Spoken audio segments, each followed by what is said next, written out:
बहुत शुक्रिया आपके वक्त का। और ये बताइएगा कि हमारे नाज़रीन को हमने पहले भी थोड़ा सा बताया कि फ़िश फार्मिंग रोही चोलिस्तान के अंदर कैसे हो रही है। कितना अरसा हो गया आपको फ़िश फार्मिंग में और कैसा तजुर्बा जा रहा है? मुझे जी तकरीबन 5 साल हो गए हैं इस फ़िश फार्मिंग में। मैंने भी जैसे मुल्तान से लोग आए, कुछ हैदराबाद से उन्होंने आके स्टार्ट की, कोटद्दू से लोगों ने, हमने भी देखते हुए हमने कहा कि इधर लोकल हैं, हम भी इसमें कोई अपना हिस्सा डालें। और 5 साल से ये हम फ़िश फार्मिंग कर रहे हैं और डे बाय डे हम इसमें चेंजेस ला रहे हैं। पहले साल जो हमारी फ़िश फार्मिंग पे औसत एवरेज आई है वो हमारी तकरीबन 25 मन आई थी।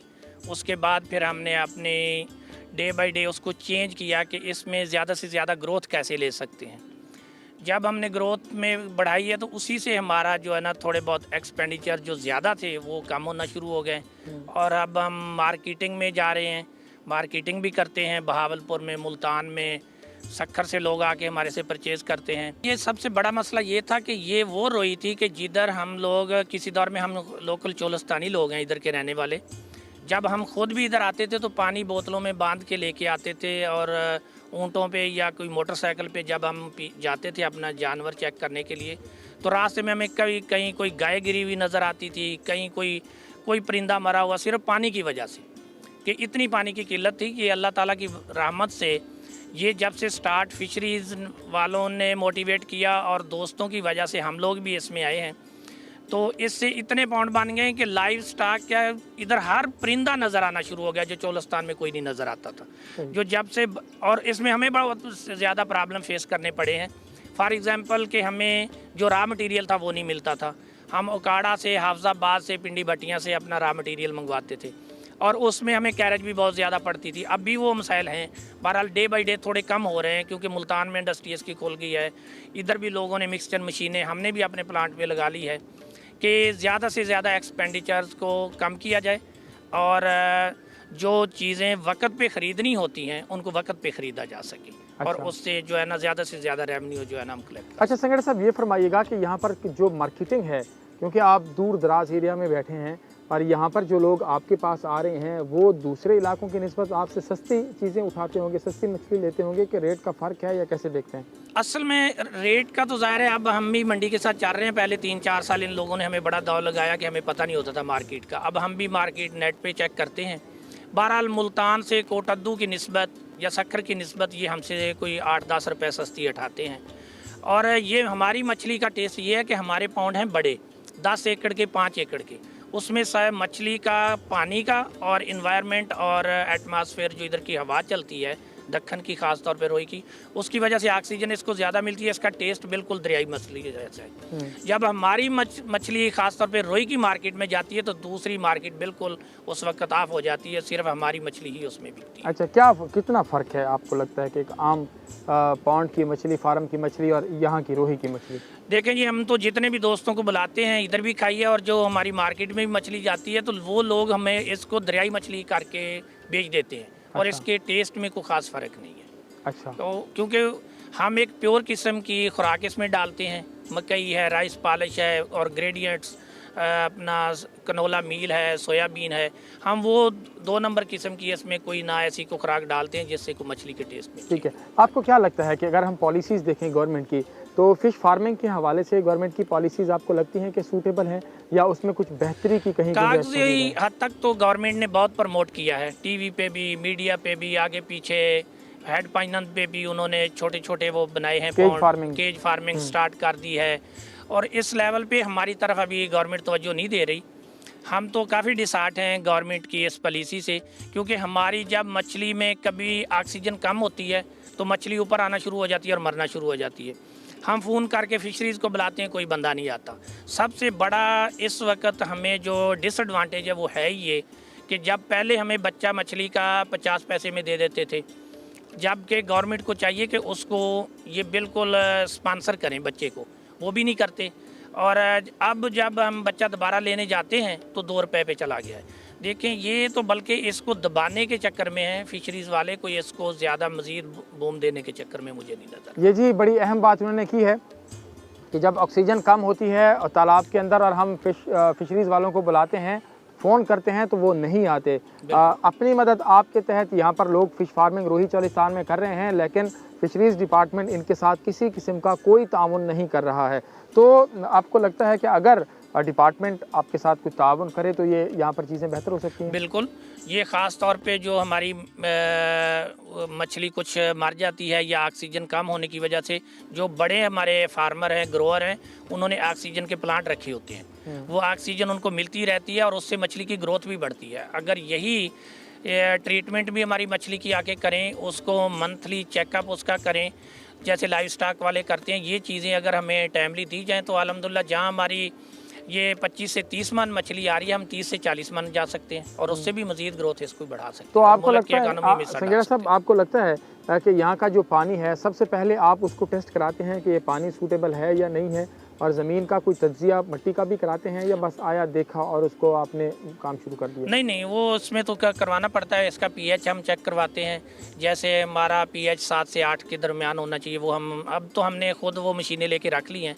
हमें बहरहाल किसी गवर्नमेंट लेवल पे स्पॉन्सर नहीं किया गया।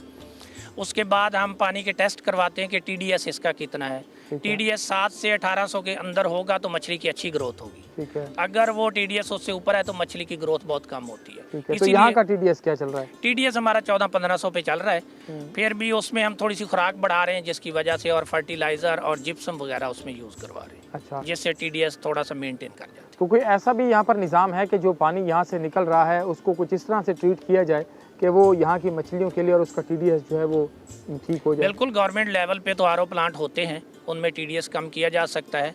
और वो अगर गवर्नमेंट स्पॉन्सर करे तो मैंने यही आपसे पहले अर्ज़ किया है कि जहाँ हम 25 से 30 मन ले रहे हैं, ये 40 से 50 मन तक जा सकते हैं और मुल्क को इसमें खुद कफील कर सकते हैं। और जितनी बड़ी ये रोई पड़ी हुई है और जितने वरान इलाके, ये तो सारे के सारे आबाद भी हो जाएंगे और इसमें लोगों को जॉब भी मिलेगी, सर्विसेज भी मिलेगी, लोग पैसा भी कमाएंगे। तो आपको क्या लगता है कि रोही चोलिस्तान के अंदर कितने ऐसे इलाके या कितनी ऐसी इस तरह की जगह हैं जहाँ पर फ़िश फार्मिंग की जा सकती है, जो ज़मीन जो फ़िश फार्मिंग के लिए है वो मुनासिब है? मछली तो असल में हर पानी में हो सकती है, उसके लिए सिर्फ ये है कि फिशरीज उसकी ट्रीटमेंट कर ले पानी की। बाकी रोई तो इस वक्त लाखों एकड़ में पड़ी हुई है, लाखों एकड़ पर रकबा पे मुहित है। और हमारे करीब भी जो है, ये तकरीबन हमारी फार्मिंग के इस वक्त चंद दोस्तों की ग्रुप की मिलके 40 से 50 मुरब्बा में है। अच्छा। तो वैसे तो इधर में मेरा ख्याल में कि इसका जो रेवेन्यू पाकिस्तान इस वक्त 0.9% पे जा रहा है जो एक्सपोर्ट कर रहा है फ़िश की, जबकि श्रीलंका 25 पे है, इंडिया भी 11-12% पे गया हुआ है। तो अगर ये सिर्फ हमारे चोलिस्तान को प्रमोट कर दें तो कम से कम हम पाकिस्तान की एक्सपोर्ट का 5 से 7% तक तो हम उसमें एडिशन दे सकते हैं। ये जी बहुत खूबसूरत बात और सबसे अहम बात इन्होंने की है कि अगर गवर्नमेंट और फिशरीज़ डिपार्टमेंट सपोर्ट करे तो जो यहाँ से इस वक्त 0.9% जो है वो हिस्सा है फिशरीज़ का जीडीपी में, तो वो 4, 5, 6, 7% तक जो है उससे भी ऊपर जा सकता है। 66 लाख एकड़ रकबे पर जो है वो रोही चोलिस्तान फैला हुआ है और उसमें से ज़्यादा जो ये कह रहे हैं कि हम दोस्तों ने मिलकर ही 30-40 मुरब्बे जो है वो यहाँ पर फार्मिंग की हुई है।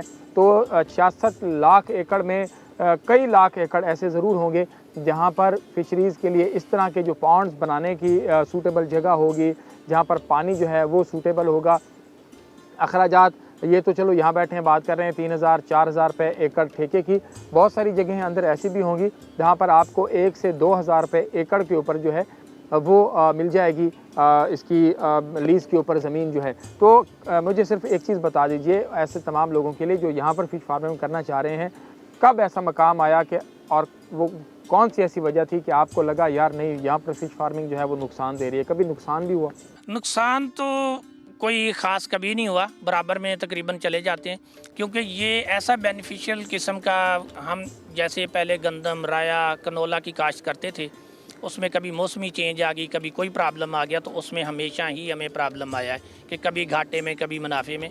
तो ये एक ऐसा है प्रोजेक्ट कि इसको अगर गवर्नमेंट स्पॉन्सर कर दे तो इसमें तो मुझे तो घाटा नज़र आता ही नहीं, इसमें मुनाफा ही मुनाफा नज़र आता है।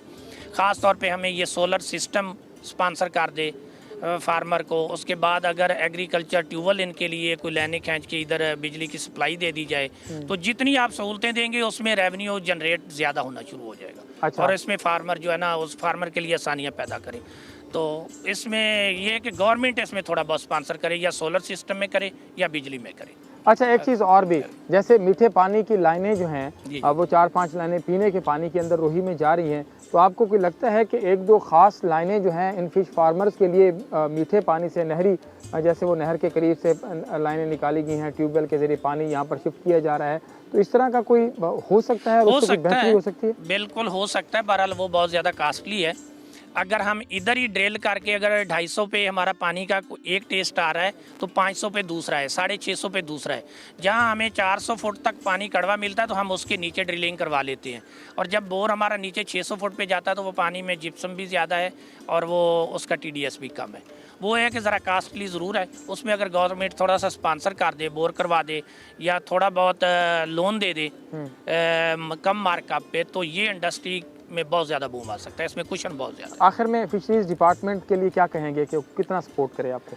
फिशरी डिपार्टमेंट तो सिर्फ हमें एक बच्चा अच्छी नस्ल का दे दे, जब बच्चा देता है, क्योंकि उसमें जो भी हमें फिशरी देती है बच्चे में, उसमें अक्सर तालाबिया आ जाती है, जिसमें छोटी चिड़ी मछली जिसको कहते हैं, वो जब आ जाती है तो वो बड़ी राऊ को और थैला को और संगारा मछली को जो है ना उसकी ग्रोथ नहीं होने देती।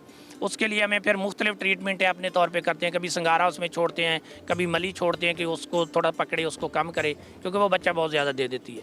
तो अगर इस तरह का प्योर किस्म का हमें बच्चा और अच्छी नस्ल का ब्रूडर उधर रखें जिसमें बच्चा भी सेहतमंद हो और इनके ब्रूडर भी बड़े हों, तो उसकी ग्रोथ उससे ज़्यादा हो जाती है। अगर ब्रूडर छोटा होगा तो उसकी ग्रोथ भी कम रहती है। बहुत शुक्रिया अब्दुर्रऊफ संगेड़ा साहब हमें बता रहे थे कि कितना यहाँ पर फ़ायदा है और गवर्नमेंट की पॉलिसीज़ कितना मुतासर कर रही हैं, उनको किस तरह से बेहतर होना चाहिए और फिशरीज़ डिपार्टमेंट ख़ास तौर पर उसको किस तरह से इसको सपोर्ट करना चाहिए।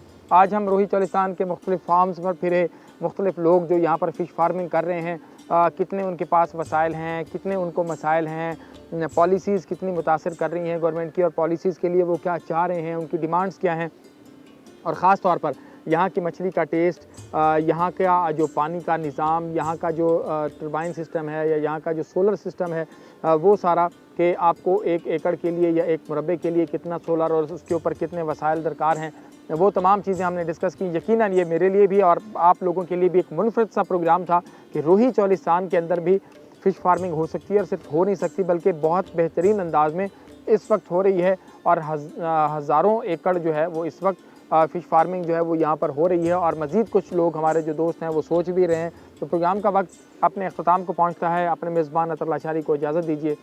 अल्लाह के बाद।